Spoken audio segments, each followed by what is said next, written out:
Hi, my name is Taran Deol. I'm the health reporter with Down to Earth. On May 5, 2023, the World Health Organization officially put an end to the COVID-19 global health emergency. 3.5 years ago, on 31st December 2019, the Wuhan Municipal Health Commission had reported a cluster of pneumonia cases, soon after which a novel coronavirus was eventually identified. It was declared a public health emergency of international concern on January 30th, 2020, the highest level of alert WHO can issue. Since then, the pathogen has caused 7 million deaths, according to WHO, but after accounting for excess deaths, the figure is closer to 20 million. The pandemic has been on a downward trend for the past year, which led to the decision to end the global health emergency, which was arrived at during the 15th meeting of the WHO's Emergency Committee on May 4th. If the situation warrants it, the Director General of WHO may decide to reconvene the Emergency Committee in the near future. The scientific criteria for an influenza pandemic have been met.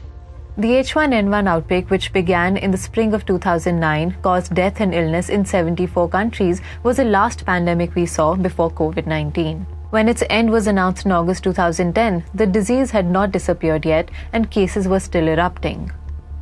The global health body noted that H1N1 virus will continue to circulate and increase seasonally.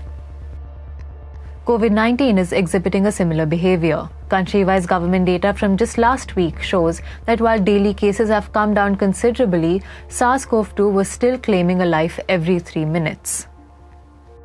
Keeping this in mind and the understudied phenomena of long COVID, it remains critical to not let our guards down, according to the Director General.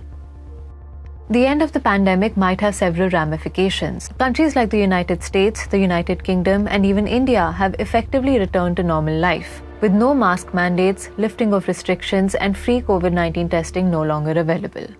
Although the Gavi Alliance will provide vaccines to 54 of the world's poorest countries who still want them up to 2025, the question of how the transition to long-term COVID management will happen for low- and middle-income countries remains unanswered.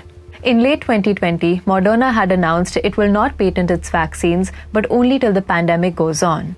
AstraZeneca was providing its COVID vaccines on a not-for-profit basis across the world for the duration of the pandemic, which is now over. It is possible generic manufacturers will soon not be allowed to make Merck's Molnupiravir and Pfizer's Paxlovid to support low- and middle-income countries.